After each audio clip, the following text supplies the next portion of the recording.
last one we have this morning is from Stephanie, who couldn't join us. So some of you met Stephanie in London, but she was one of the first researchers who I know when we got our diagnosis, and Rachel as well, there was, one, maybe two papers published about NARS1, and Stephanie was the first researcher we reached out to. We reached out to a couple of them, but she was the only one that responded, and was so kind, and we were able to meet with her.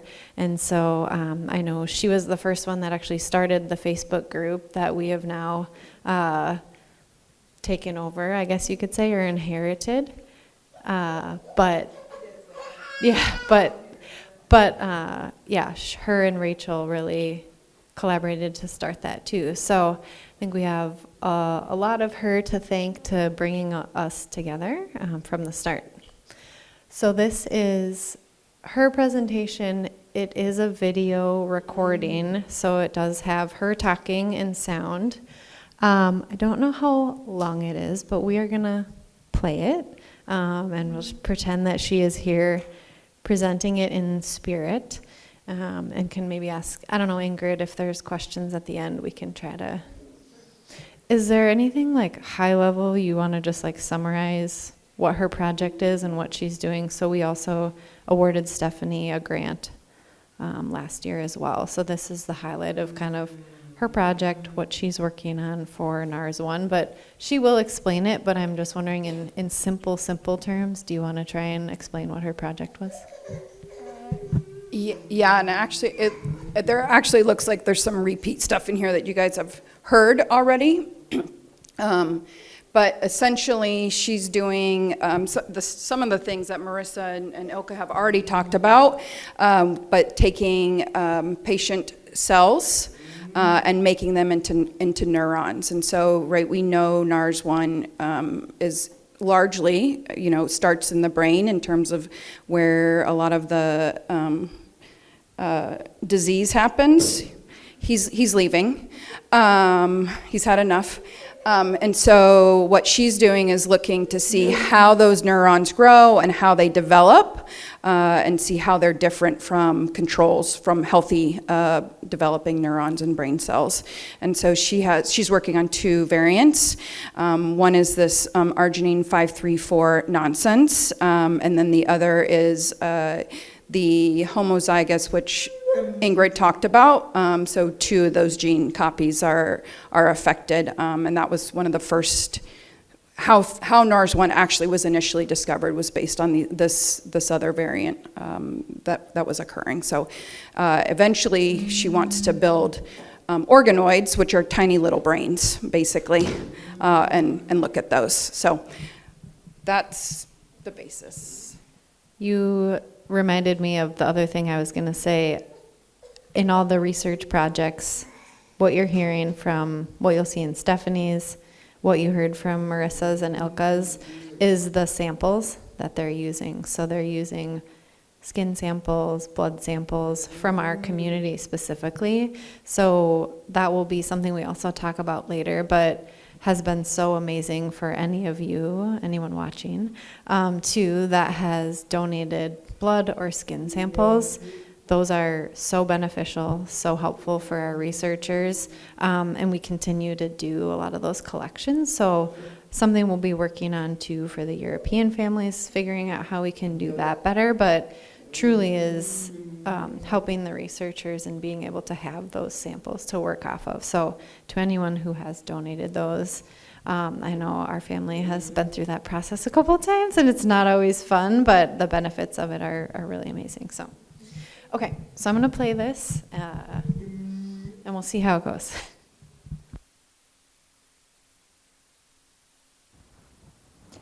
Hi, everybody. Apologies I can't be there in person today. I hope you do have a productive research meeting with the organizers of the Rory Foundation, and I'm here today virtually to update on some of our findings using the iPSC-derived cell model that we have started working on for the recessive type of NARS1 disease.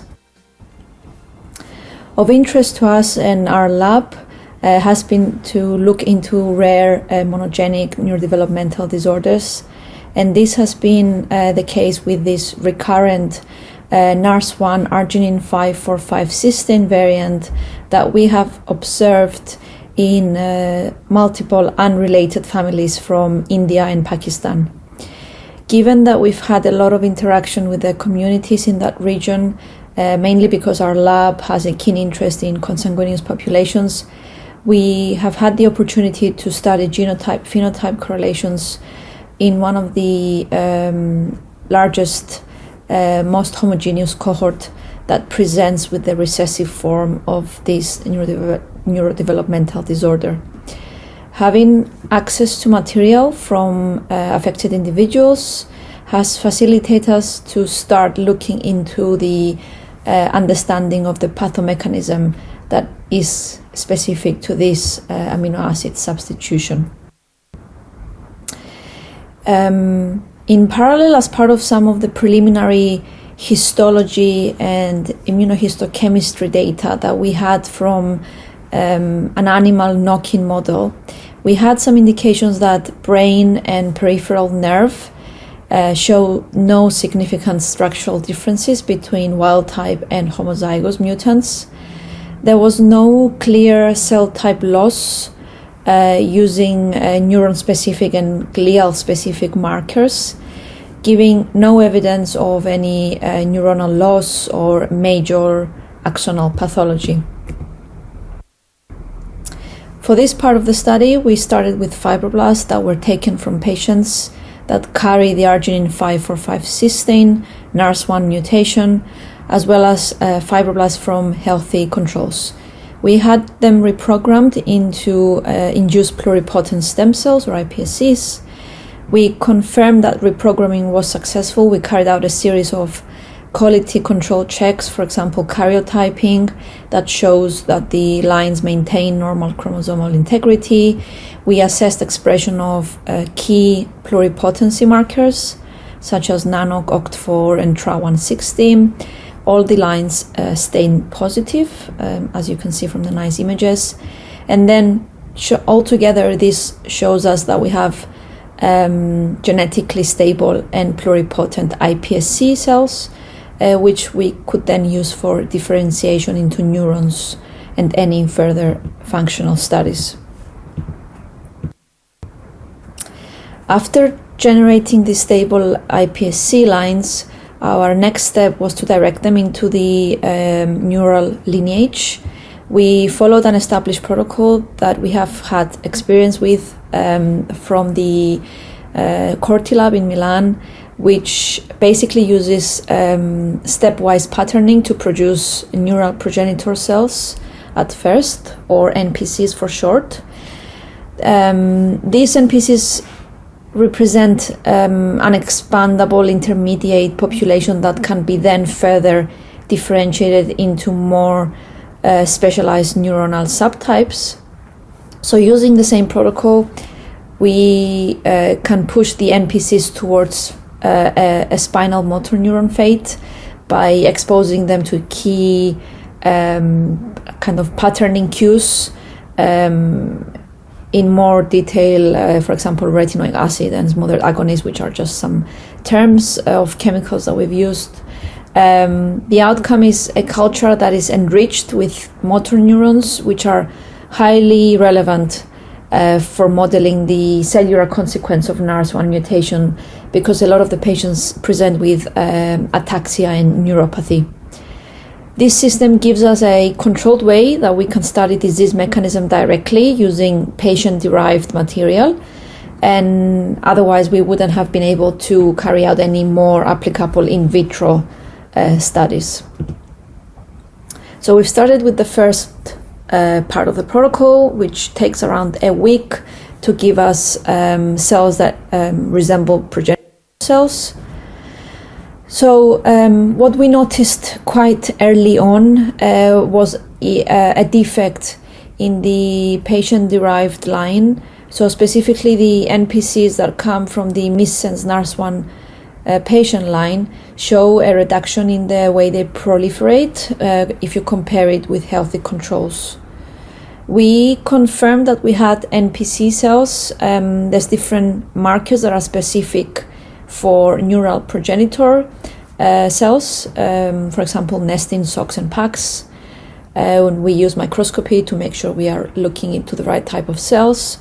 So once they've had clearly adopted the expected neural progenitor fate, their ability to expand and proliferate compared to controls was impaired in the patient lines. So this was a suggestion for us that maybe the disease mechanism begins quite early on in the development of neurons, even before neurons are formed, because here we looked at progenitor cells, which is the step before. The other hint that we had from preliminary studies was that there might be early consequences of the NARS1 phenotype, that we got this idea from the mouse model that we had. We had animals that we had harvested tissue from at 1 month of age and 3 months of age. So we used a technique in collaboration with the SLAE lab at UCL to look at neuromuscular junction using the hindpose of the mice. These samples were stained for neuromuscular markers, SV2 and 2H3 in green, which basically mark any of the presynaptic terminals. And then we used A-bungarotoxin to label the postsynaptic acetylcholine receptors.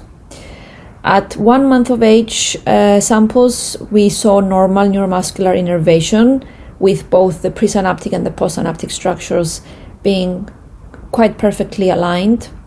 Then at 3 months of age, with the tissue of that age, we began to observe some very subtle partial innervation happening at the neuromuscular level, suggesting that this might be a progressive loss or instability of the synaptic connection that takes place over time.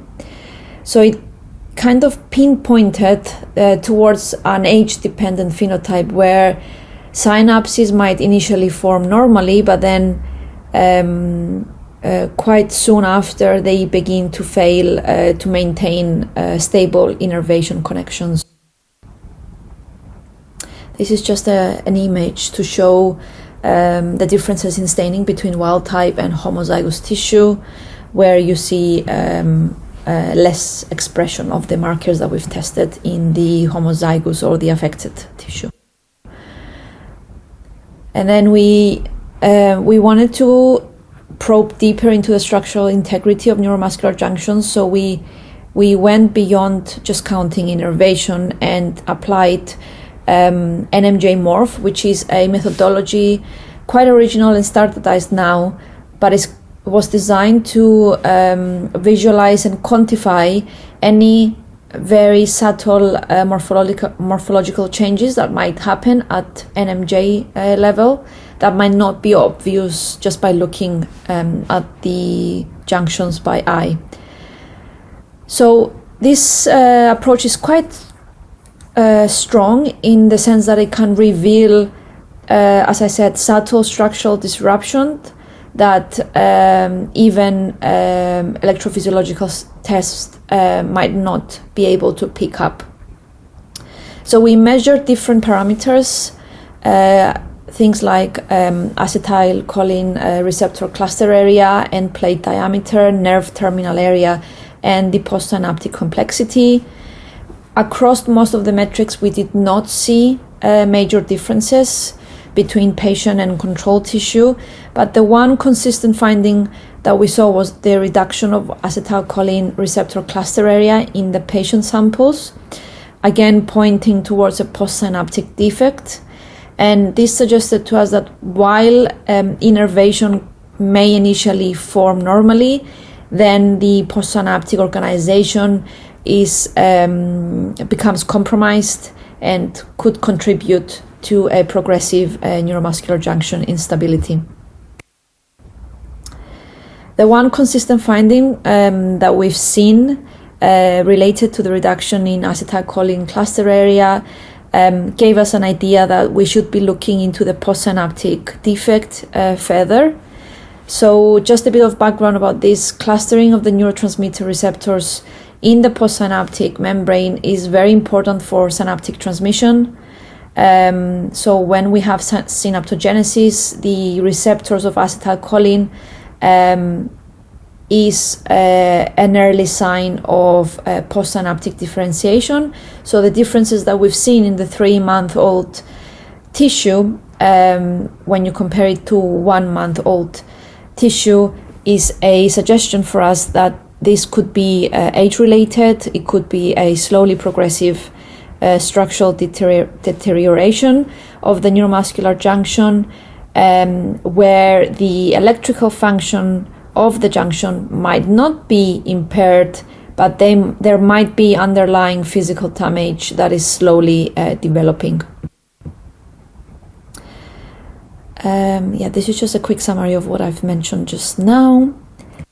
And going back to the progenitor cells that we've had from patients, we progressed them to go beyond the progenitor stage and then to start making motor neurons.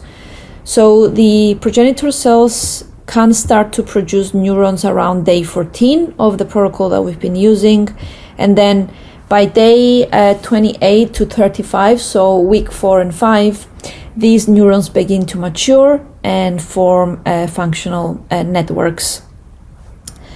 One way to assess whether we have successful motor neuron differentiation and maturation, we stain for canonical markers for motor neurons, such as ISL1 and HB9, which confirms motor neuron identity.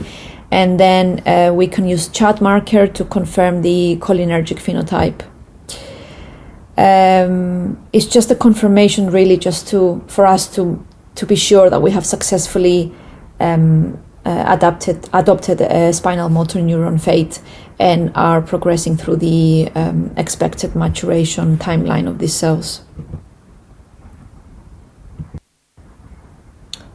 One of our early questions was to check whether gross motor axonal length is sufficient in these patient-derived neurons early on in the disease. So in order to do this, we used an analysis called Scholl analysis that we've recently used in the lab for other projects, which basically measures the number of neuronal processes that are crossing these concentric circles at increasing distances from the soma of the neuron, and this gives a quantitative readout of axonal outgrowth, but also the complexity of the branching of neurons. So using this approach, we observed mostly normal length and branching of axons, with only some very subtle reductions in some patient lines. We assessed also the health of the axons using a low magnification when looking at them under the microscope, and we observed for things like swelling or what we call ovoids, which could be a sign of degeneration or poor innervation. At this stage, it wasn't very clear whether these structures indicate degeneration or a defect in the way they innervate, but for us this provides an early hint of potentially existence of vulnerability in the neurons. In our patient-derived motor neurons, looking at the overall bulk protein synthesis ability, it appears to be normal comparing patients to controls, suggesting that general translation is largely maintained. This is likely due to compensatory aminoacylation from other tRNA synthetase enzymes, which helps to preserve the global production of protein. So in order to look into this a bit further, We are currently performing RNA sequencing to investigate any more subtle transcriptional or translational changes. However, this raises the interesting research question whether there could be subtle delays in protein synthesis or progressive defects in axons and branching maintenance that take place over time. And to address this, our current goal is to maintain these neuronal cultures beyond 60 days, to observe any slowly accumulating defects, either in the structure of the neurons but also in the function. Our data so far suggests that early innervation is preserved, and this is supported by the initial axonal growth in motor neurons being sufficient. However, the maintenance of acetylcholine receptor clusters depends on the ongoing presynaptic activity and also postsynaptic protein turnover. So we are also interested in looking into presence and expression of rhabsine mask and the acetylcholine receptor itself. In the patient-derived neurons, it will be interesting to also look at aminoacylation defects that might reduce the ability of the acetylcholine receptor clusters to enlarge or to be maintained. And this is quite nice because it aligns quite well with the neuromuscular junction observations that we had in mice, where they appear to be normal at 1 month, but then by 3 months we see a reduced postsynaptic cluster area, indicating that there might be a slowly accumulating phenotype. We are currently working on transferring some of our motor neuron cultures or progenitor cells to the Netherlands for looking at aminoacylation and to see whether optimizing aminoacylation can in fact rescue the defect. And in terms of looking ahead and with any future work, there is a plan to also start looking at cortical neurons. We are actually trialing out the protocol using some control lines for now, and then possibly as part of a future grant to look into maybe a co-culture model where we use motor neurons with Schwann cells to better understand the maintenance and support that is involved with the neuromuscular junction. So thank you very much, and I hope you have a productive meeting. I'm going to have Ingrid and Rachel just come and summarize, simplify a couple of things for everybody, but what I was going to say around what's helpful for some of the detailed scientific and research presentations for some of the researchers we also have here, the ones that are listening to, is just to have a really good understanding of what each other is working on.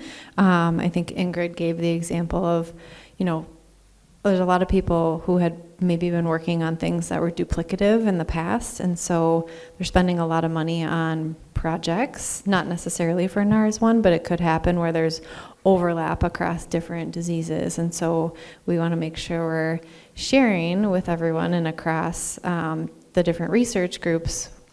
We're trying to make sure the projects are differentiated, and so no one's spending money that's not necessary, and just sharing that out too. So before they summarize, I just did want to say that as well. Okay. I just want to point out that Stephanie's work is on cells that were taken from patients in the first place. So just from those one little fibroblasts, she was able to do all this work by just taking those fibroblasts and not fibroblasts, right, iPSCs, but reprogramming them to really study them, make them into neurons. So what happened in neurons? So really just that one little prick or that one sample. Is that on? Yeah. Is that on? That one sample that you're donating is really going a long way because she's able to do all of these things in the lab. So this is why it's important also.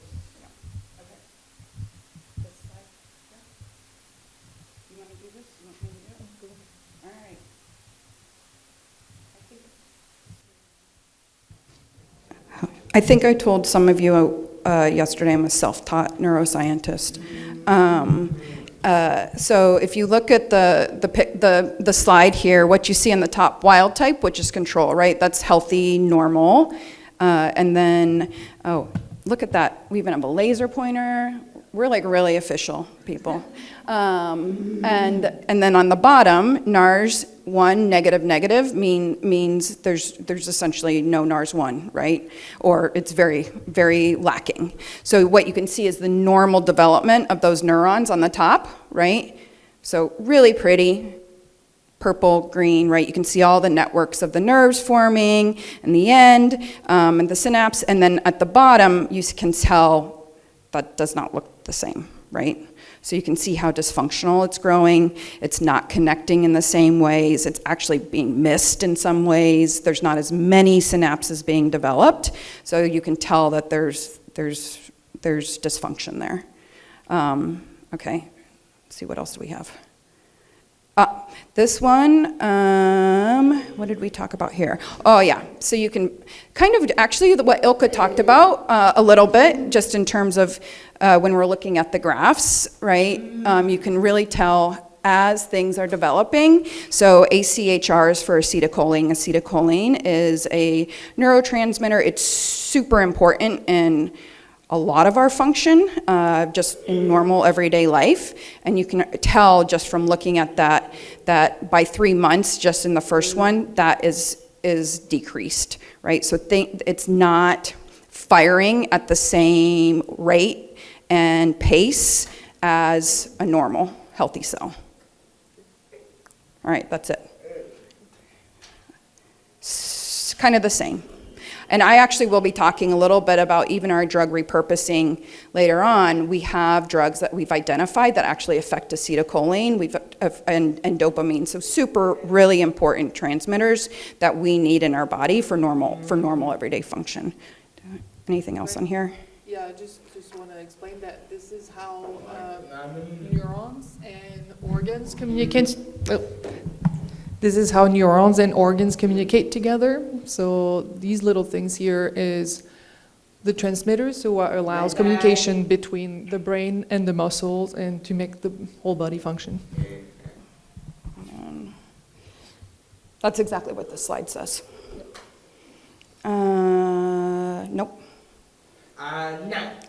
This one's kind of hard to tell, but I think that's what she was saying. She's having a really hard time trying to tell like how the neurons are growing and developing and where exactly that growth is breaking down. So that's what she said in her slide. And even in the pictures you can kind of see like it's really hard to tell even by what they're seeing under a microscope. We already knew this, but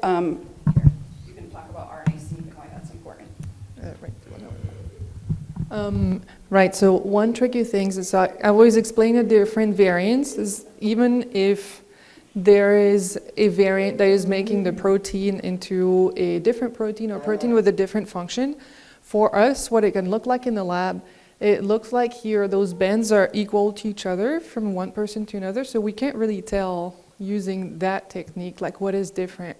So we need to go further into what is the product of all those NARS variants with RNA-seq and like what's going on with the finished product. So that's why we'll be talking about, you will be talking about RNA-seq? No? No, just other amino acid rescuers. Right. Yeah.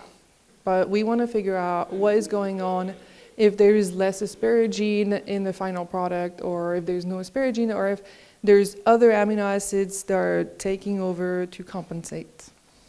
So you may be talking. I got two. Can I just turn this on? But this one, is it working? It's not working. Yeah. Now it's working. He's switching it on and off over here. No. Oh, okay. All right. Yeah. So I think Ingrid talked about this a little bit, but essentially, right, how important asparagine is and how important NARS1 is for affecting other proteins, right, and development of other proteins. And so when you do RNA-seq, you can kind of tell what those other proteins or what that other impact might be. So all the downstream stuff that NARS1 is contributing to. Right. And just Proteins are the right word, but- RNA-seq is like WES, like whole exome sequencing. When you have all of the information about your DNA, there's just all of your information about the RNA. So it's just next step. I think that's it. Mm-hmm. That's it. That's pretty much it. Yeah. Any other questions?